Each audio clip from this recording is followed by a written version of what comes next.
Trifil, donc c'est un syndicat mixte départemental qui regroupe l'ensemble des communes du département du Tarn et certaines communes de la Haute-Garonne et de l'Hérault pour donc assurer le traitement des déchets ménagers, que ce soit donc les ordures ménagères résiduelles, tout ce qui est issu de la collecte sélective, ainsi qu'une trentaine de déchetteries.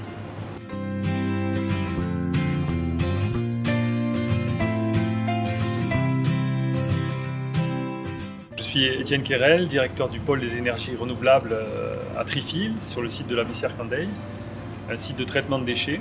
Trifil intervient donc à l'amont et l'aval de la filière bois énergie. À l'amont, c'est en fait le gisement de bois non traité qu'on récupère en déchetterie, donc ce qu'on appelle maintenant le bois d'emballage, des palettes, des cagettes, bois qui n'a pas été traité ou contaminé par des peintures, des solvants, des choses comme ça. Ce bois est donc ramené sur les plateformes et trié, retrié, préparé, broyé pour produire donc du combustible. Ce combustible qui est complété par deux autres sources d'approvisionnement, des sous-produits de l'exploitation forestière et des scieries, donc du bois rond de faible qualité qui n'irait pas de toute façon au bois d'œuvre, et puis des écorces qui viennent de la première étape de sciage.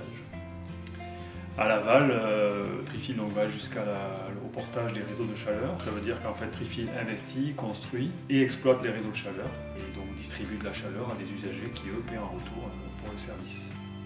Lorsqu'une commune se pose la question de l'intérêt d'implanter un réseau de chaleur, elle donc en général contacte Trifil. Trifil intervient d'abord pour une première visite pour cerner un peu le projet et ensuite réalise une préétude dans laquelle on va dresser la liste des bâtiments dans un périmètre, regarder leur consommation, évaluer les investissements.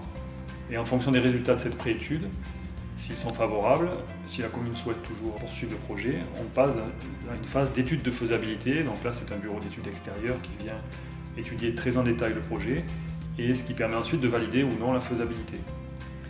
Dans certains cas, il n'est pas toujours pertinent de mettre en place un réseau de chaleur. Des fois, les distances sont trop longues, les consommations ne sont pas suffisamment importantes pour rentabiliser les investissements.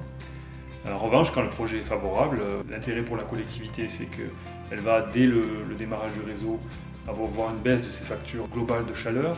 À partir du moment où le réseau de chaleur est construit, la commune n'a finalement plus rien à faire.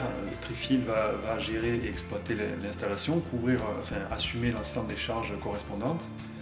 Et deuxième intérêt pour la commune et pour l'ensemble des usagers du réseau, c'est aussi la stabilité du prix.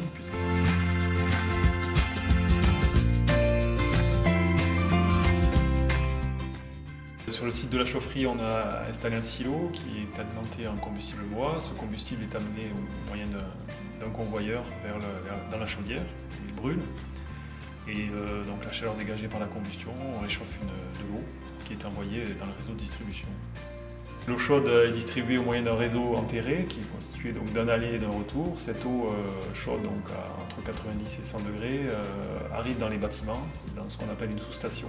Elle échange sa chaleur avec de l'eau de distribution du bâtiment et se substitue en fait au système de chauffage précédent, à la chaudière par exemple. En conclusion, le bois énergie, c'est d'abord une énergie locale, puisque le bois provient de rayons très courts, très limités autour de nos équipements. C'est une énergie renouvelable dans la mesure où la forêt est gérée de façon durable.